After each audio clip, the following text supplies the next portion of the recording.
उपवासाचा मेदू वडा करणार आहोत। तर त्याच्यासाठी मी घेतलेलं साहित्य तुम्हाला दाखवते। हे प्रथम मी अर्धी वाटी वरीचे तांदूळ 4 तास भिजत घालून घेतलेत। हे आता ते चांगले भिजलेत, अर्धी वाटी हे बघा चांगले पीठ होते असे भिजलेले। त्यानंतर चवीसाठी मीठ, जिरं, ओली मिरची आणि हे मी साबुदाण्याचं पीठ घेतलं। हे वाटून झाल्यावर जर आपल्याला ते सैल वाटलं तर त्याच्यात आपण थोडं साबुदाण्याचं पीठ घालू शकतो। काही बटाटाही घालतात, वाटला तर बटाटाही आपण घालू शकतो, पण मी आज साबुदाण्याचं पीठ आणि वरी तांदूळ असा मी मेदूवडा करणार आहे।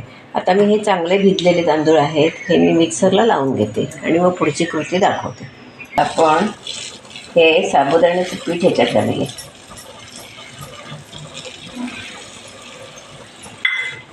जिरं घालते आणि अगदी कमी प्रमाणे, त्याच्यामुळे जिरं थोडं घालते। चवीप्रमाणे मीठ, ची बारीक करून जरा घालणार आहे, चवीला छान लागते म्हणून।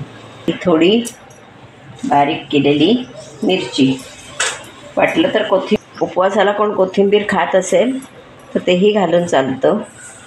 तर हे मी पीठ चांगलं मळून घेणार आहे आणि थोडा वेळ रेस्ट करायला ठेवणार आहे।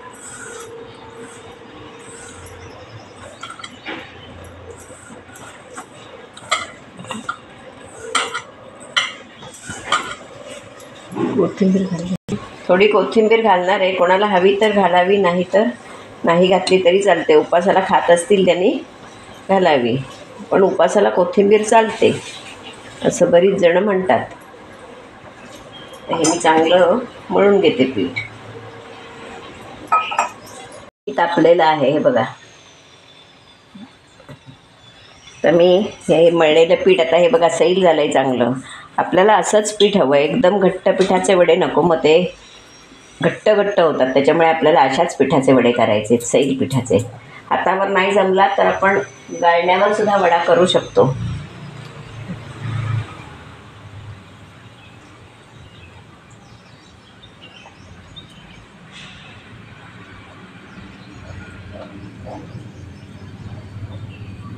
बघा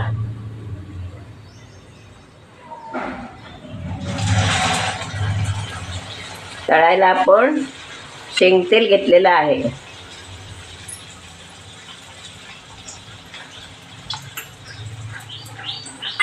असंच आपण आता दुसरा करणार आहोत।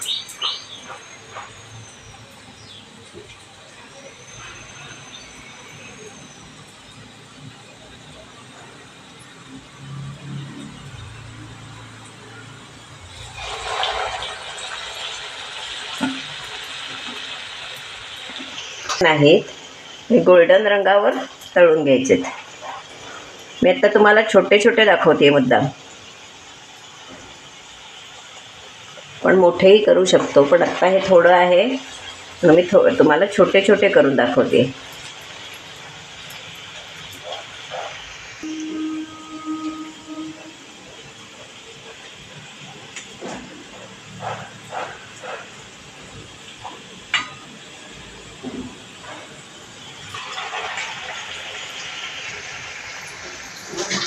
हळदी टाकलं, चिकट टाकते, हे बघा किती सुंदर आले ते।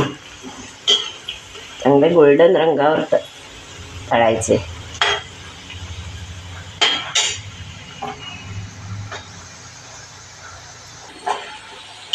हे बघा आता बऱ्यापैकी गोल्डन झालेले आहेत।